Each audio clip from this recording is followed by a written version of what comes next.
بسم اللہ الرحمن الرحیم۔ السلام علیکم۔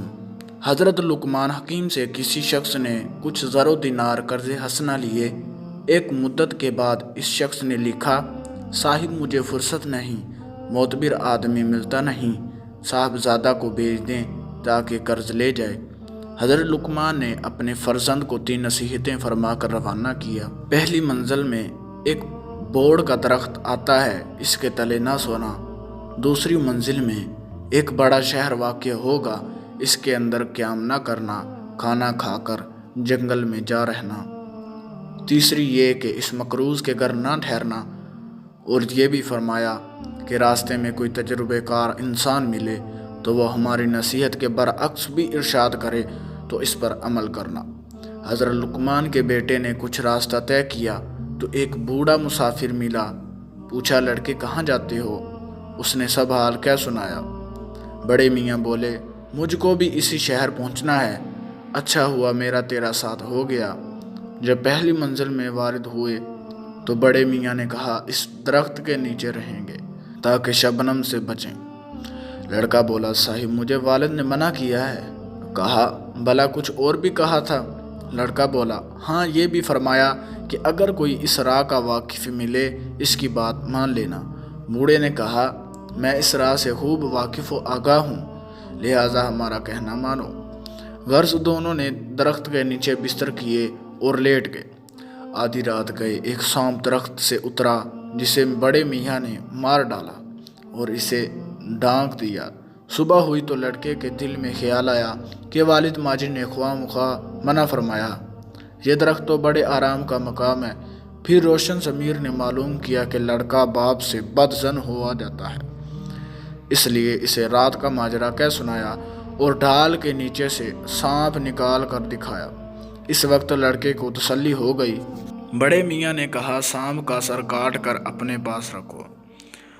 اس نے فوراً تعمیل کی اور چل نکلے۔ دوسرے دن ایک شہر پہنچے۔ بڑے میاں نے کہا، اسی شہر میں رات کو رہیں گے۔ لڑکے نے کہا، بہت اچھا، میں تو آپ کے حکم کی تعمیل کروں گا۔ دونوں ایک مسافر خانے میں جا ٹھہرے۔ اس شہر کا یہ دستور تھا کہ جب کوئی جوان مسافر آ جاتا تو بادشاہ اپنی بیٹی کی شادی اس سے کروا دیتا۔ صبح کو وہ مسافر مردہ نکلتا۔ حسب دستور بادشاہ کو خبر پہنچی اور نوجوان مسافر کی طلبی ہوئی۔ نکاح ہو گیا۔ جب لڑکا دلہن کے پاس جانے لگا تو بیردانہ نے فرمایا، پہلے اس سانپ کے سر کو جو تمہارے پاس ہے آگ میں رکھ کر اپنی بیوی کو اس کی دھونی دینا، پھر اس کے پاس جانا۔ لڑکے نے ایسا ہی کیا۔ عورت کے رحم میں ایک مرض تھا، جو مرد اس سے صحبت کرتا زندہ نہ رہتا۔ دھونی کی تاثیر سے وہ مرض دور ہو گیا اور صبح کو وہ لڑکا صحیح سلامت محل سے باہر آیا۔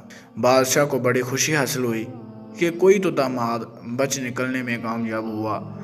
چند دن بعد روانہ ہوئے تو تیسری منزل طے کی۔ اب بڑے میاں بولے، اس مقروض کے گھر ٹھہریں گے۔ چنانچہ شب کو وہیں قیام کیا۔ میزبان کی نیت بگڑی کہ رات کو دونوں کو مار ڈالوں تاکہ روپیہ بچ جائے۔ مہمانوں سے پوچھا، صاحبو اندر سو گے یا باہر؟ بڑے میاں بولے، گرمی ہے، ہم تو باہر سوئیں گے۔ جب آدھی رات گزری تو بڑے میاں نے پسر لقمان کو جگایا اور کہا، اب سردی لگتی ہے، اندر چلو۔ یہ دونوں اندر پہنچے اور میزبان کے لڑکوں کو جگا کر باہر بھیج دیا۔ جب تیسرا پہر رات کا ہوا تو مالک مکان آیا اور صحن میں باہر سونے والوں کو قتل کر دیا۔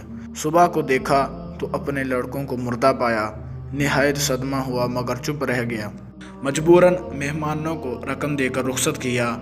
دونوں مسافر واپس ہوئے۔ جب اس مقام پر پہنچے جہاں بڑے میاں سے ملاقات ہوئی تھی، پیر بزرگوار نے کہا، لو صاحب، خدا حافظ، اب ہم تو جاتے ہیں، اپنے والد سے ہمارا سلام کہنا۔ لڑکے نے عرض کیا، آپ کا نام کیا ہے؟ فرمایا، تمہارا باپ خوب جانتا ہے۔ باپ کی خدمت میں لڑکا پہنچا اور سفر کا سارا ماجرا کہہ سنایا۔ پوچھا، ابا جان وہ بزرگوار کون تھا؟ والد نے کہا، وہ حضرت خضر علیہ السلام تھے۔ تو دوستو، امید ہے آپ کو یہ ویڈیو پسند آئی ہوگی۔ اگر پسند آئی ہے تو اسے لائک کریں، شیئر کریں اور ہمارے چینل کو سبسکرائب کریں۔ ملتے ہیں کسی اگلے ویڈیو میں، تب تک کے لیے اللہ حافظ۔